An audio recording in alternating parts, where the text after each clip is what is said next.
ಓಂ ಸಾಯಿರಾಮ್. ಬಾಬಾ ಹೇಳ್ತಾ ಇದ್ದಾರೆ, ಮಗು ಶುಭೋದಯ. ಜೀವನದಲ್ಲಿ ಸಾಕಷ್ಟು ನೋವುಗಳನ್ನು ಎದುರಿಸಿ ಬಾಬಾ ನನಗೆ ಅಂದು ನೀನು ಮುಕ್ತಿ ತಗೊಂತೀಯ, ನನ್ನ ಸಾವನ್ನು ಬಯಸ್ತಾ ಇದ್ದೀನಿ ಅಂತ ಹೇಳ್ತಾ ಇದ್ದೀಯ. ತಪ್ಪು ಕಂದ.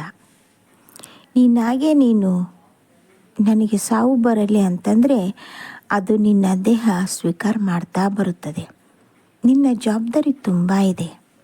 ಈಗ ಮುಗ್ದಿಲ್ಲ ಕಂದ ನಿನ್ನ ಜವಾಬ್ದಾರಿ. ಇನ್ನು ಮಕ್ಕಳ ಮದುವೆ ಮಾಡಬೇಕು, ಅವರ ಯಶಸ್ಸನ್ನು ನೋಡಬೇಕು, ಅವರ ಸಾಧನೆ ಕೈ ಹಿಡಿಯೋದನ್ನು ನೋಡಬೇಕು. ನಿನ್ನಿಂದ ತುಂಬ ಕೆಲಸ ಆಗಲಿದೆ. ನಿನಗೇನು ಅಂಥ ವಯಸ್ಸಾಗಿಲ್ಲ.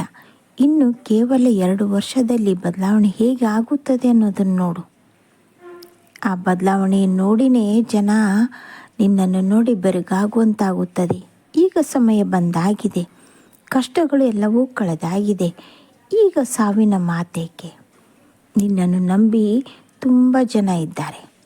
ಅರ್ಥ ಆಯ್ತಲ್ಲ? ಇನ್ನು ಮುಂದೆ ಇಂಥ ಮಾತನ್ನು ಮಾತನಾಡಬೇಡ.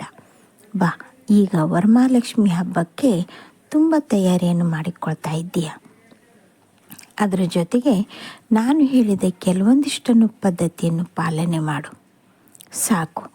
ನೀನು ಬೆಳ್ಳಿ ಪಾದ ತರಬೇಕೆಂದು ಯೋಚನೆ ಮಾಡಿದ್ದೆ, ಅಷ್ಟು ದುಡ್ಡನ್ನು ಸಾಕಾಗ್ತಾ ಇಲ್ಲ ಅಂತ ಯೋಚನೆ ಮಾಡ್ತಾ ಇದ್ದೀಯ. ಬೇಡ ಕಂದ. ಅರಿಶಿಣದಿಂದ ಅಮ್ಮನವರ ಪಾದವನ್ನು ನಿರ್ಮಾಣ ಮಾಡು. ಆ ಅರಿಶಿಣಕ್ಕೆ ಸ್ವಲ್ಪ ಸುಗಂಧ ದ್ರವ್ಯ, ಜಾವಾದು ಅಂತ ಒಂದು ಪುಡಿ ಸಿಗುತ್ತದೆ, ಅದನ್ನು ಹಾಕು. ಶ್ರೀಗಂಧದ ಲೇಪನ ಹಾಕು.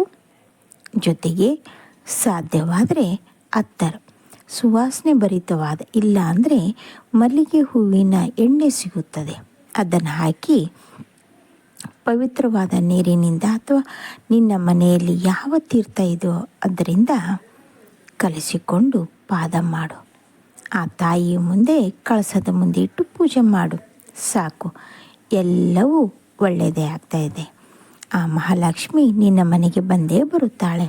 ಆದರೆ ನೋಡು, ವರಮಹಾಲಕ್ಷ್ಮಿ ಹಬ್ಬದ ದಿನ ಮನೆಯಲ್ಲಿ ಯಾವುದೇ ರೀತಿ ಕಸ ಕಡ್ಡಿ ಮುಸುರೆ ಯಾವುದೂ ಇರಬಾರದು. ಮತ್ತೊಂದು ಮಾತು, ನೀನು ಒಂದನ್ನು ತಪ್ಪು ಮಾಡ್ತಾ ಇದ್ದೀಯ, ಅದನ್ನು ಎಚ್ಚರಿಸಲೆಂದೇ ನಾನು ಬರ್ತಾ ಇದ್ದೇನೆ. ರಾತ್ರಿ ಊಟ ಆದ ಮೇಲೆ ತುಂಬ ಸುಸ್ತಾಗಿದೆ ಅಂತ ಊಟದ ತಟ್ಟೆಯನ್ನು ಹಾಗೆ ಇಟ್ಟು ಮಲಗಿ ಬಿಡುತ್ತೀಯ. ಇದು ತಪ್ಪು ಕಂದ, ಶುದ್ಧವಾದ ತಪ್ಪು.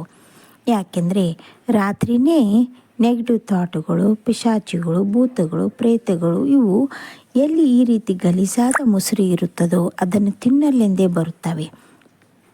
ತಿನ್ನಲು ಬಂದಾಗ ಅವು ಅಲ್ಲೇ ವಾಸ ಮಾಡುತ್ತವೆ.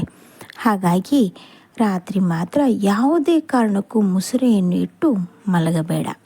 ಈ ಹಿಂದೆ ಮಾಡಿದ್ದೀಯಾ ಆ ತಪ್ಪನ್ನು, ಪುನಃ ಅದನ್ನು ಮಾಡಬೇಡ. ನಿನಗೆ ಎಚ್ಚರಿಕೆ ಕೊಡಲೆಂದೇ ಬಂದಿದ್ದೇನೆ, ಆಯಿತಾ? ಹಾಗೆ ಇನ್ನು 1 ವಾರದಲ್ಲಿ ನಿನ್ನ ಮನೆಗೆ ಅತಿಥಿಗಳು ಬರಲಿದ್ದಾರೆ. ನೋಡು, ಪದೇ ಪದೇ ಹೇಳ್ತಾ ಇದ್ದೇನೆ, ಮನೆಯಲ್ಲಿ ಹರಿದಂಥ ಬಟ್ಟೆಗಳನ್ನು ಹಾಕಿಕೊಳ್ಳಬೇಡ. ಅಕಸ್ಮಾತ್ ಅವರು ಹೇಳದೆ ಕೇಳದೆ ಅತಿಥಿಗಳು ಬಂದಾಗ ನಿನಗೆ ಇರುಸು ಮುರುಸಾಗುತ್ತದೆ. ಅಯ್ಯೋ, ನಾ ಇಂಥ ಬಟ್ಟೆ ಹಾಕಿದ್ನಲ್ಲ ಅಂತ.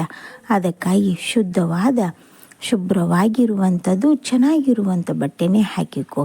ಹರಿದಂಥ ಬಟ್ಟೆಗಳನ್ನು ಹಾಕಿಕೊಂಡ್ರೆ ಅಲ್ಲಿ ಸ್ವಲ್ಪ ಒಂಥರ ಕಸಿವಿಸಿ ಆಗುತ್ತದೆ.